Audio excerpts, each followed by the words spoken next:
Fríður flokkur fylgdi Guðna í Jökulsárlón í vikunni þar sem myndatökur fóru fram vegna markasetningar á kerfinu.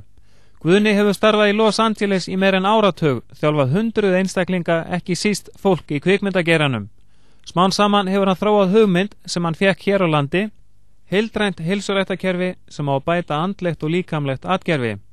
Kerfið er hið fyrsta sinna tegundar í heiminum og verður markasett til að byrja með á Íslandi, Englandi og í Bandaríkjunum. Það byggir á jógafræðum, líkamlegri áreynslu, bættri öndun og teygjum.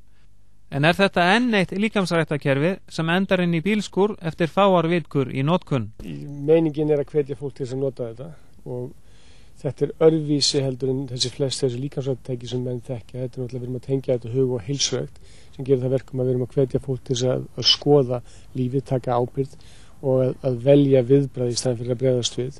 Og ef að menn eru til staðar þá geta þeir valið að æfa og þjálfa sig og það er alltaf það sem við leggjum áherslu á.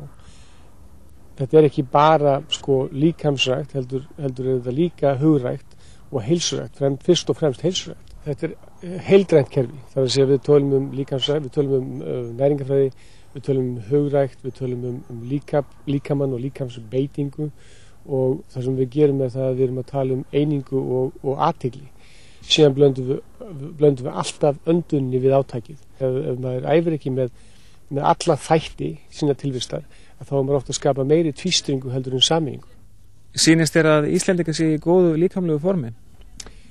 Ég held að Íslendingar séu í þokkalegu formi, en því miður verð ég að segja að það er eins hér á Íslandi eins og víða annars staðar að ofát og offita eða það sem að menn segja er ofþyngd er alveg mjög ábyrgðandi.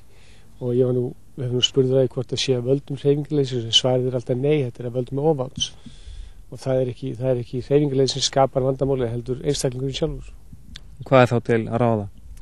Já, að vekja menn til umhugsunar og vekja menn til vitundar um það að þeir bera ábyrgð á sínu útliti og sínu heilsu og það þýðir ekkit að kasta til hendinni, maður verður átt að segja hvað maður er að gera, hvað maður er að næra og hver tilgangur lífsins er og ef maður ætlar að vera heilbrigður þá verður maður að taka ábyrgð á því, axla hana og síðan að breyta.